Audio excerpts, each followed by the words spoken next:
Hello everyone, Kayla here, and this is What the Kink, a natural hair channel where I share my personal hair journey and tips, tricks, and product reviews to help you with your own. In today's video, we're talking about game changers. Things that I tried along my natural hair journey that just revolutionize everything, and these are things that I have been doing. Some of these things are things that I have been doing ever since, like for years since I discovered them. They've made that much of a difference in my natural hair journey.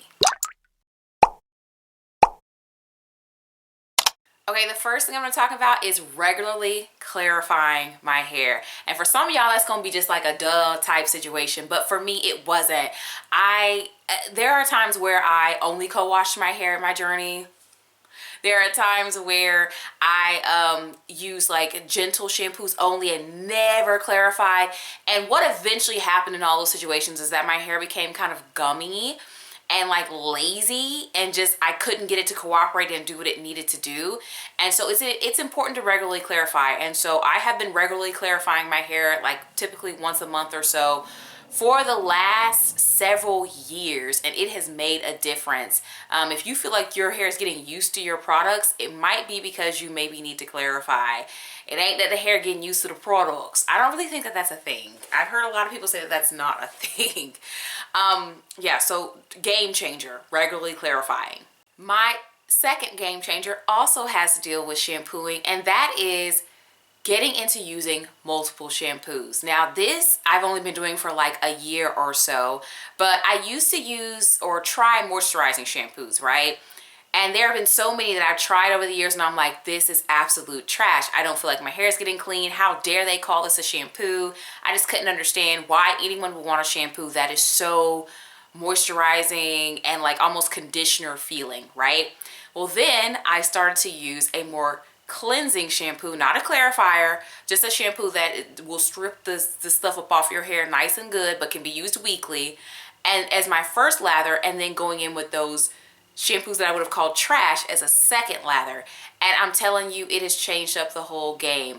I feel like on wash day my hair is very clean, but then it also feels really, really conditioned. I have looked at clips of me washing my hair and stuff within the last year, or just pictures of me with wet hair, and I can see that even in the wash process, hadn't even gone on the conditioner yet, my hair is hanging, swinging, and is defined.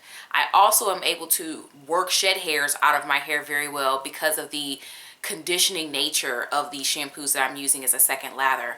So yeah, it is a little bit of juggling to have more than one bottle of shampoo, but it has changed the game so much that I don't even care. Now, if you've watched my channel for any amount of time, you might not even be surprised by this one, but adding water. That was revolutionary for me, especially when it came to the use of deep conditioners. I used to run through deep conditioners. Matter of fact, I used to not even buy deep conditioners for a certain point in time because I knew that I was going to use the heck out of them. They cost what they cost. Y'all know deep conditioners usually cost a decent amount for a little 8-ounce jar. And I was like, why are they doing all these 8-ounce jars? I got lots of hair. What's going on? I introduced adding a little bit of water to distribute the product. Y'all, I can use the little 8-ounce jars now. An 8-ounce jar of deep conditioner on this much hair is like a month's worth. And depending on the formulation, I might be able to get a month and a half out of it. Like, adding water, hello? And this works especially well if you're someone who is a lover of those like high-end deep conditioners. Hello, Adwoa Beauty. Hello, deep conditioners that are sold at Sephora, okay? Those type of deep conditioners, usually they don't have a lot of water in them. And so you need to add the water to your hair, and they go a really, really long way. I don't know how long I've been doing this one, but I know that I've been doing it quite some time, and it's not only makes using the product easier, but it also saves money. Number 4, getting my hair professionally trimmed. I used to have all these little parts of my routine scheduled where I would, you know, have to twist my hair because I'm going to trim off the twist, and then it did create hair that was rather uneven. Hair that, I mean, I didn't really care about shape at the time, but my hair was all over the place basically, right? So I got my hair professionally trimmed for the first time maybe 3 years ago. It was right before the pandemic, and then I've gotten my hair cut 2 other times during the pandeezy. Okay, so like mask on both appointments. And then this summer I'll get my hair cut a 4th time. But she is currently in the process of moving. Don't know where she's going, but that's what it says on the website. I'm gonna need her to put down roots before I need to get my hair cut again. But getting my hair professionally trimmed is one less thing that I have to worry about. I don't have to worry about the skill that it takes to cut hair. I don't have to worry about how sharp the scissors are. I can tell y'all that professional shears are way sharper than anything you got at home. I feel like my hair stays crisp much longer when I get my hair professionally trimmed. Like, this hair was cut like almost a year ago, guys, and it still looks pretty decent. Now, it is growing out of the shape, let's be real, because hair doesn't grow evenly. But I like that trimming my hair is one less thing that I have to worry about, and it's something that I didn't really have the skills to do. I cannot create a clean line. I cannot trim the back of my head and make sure everything lines up. I can't do it. This was a game changer, realizing that I could drop leave-in, not use leave-in at all.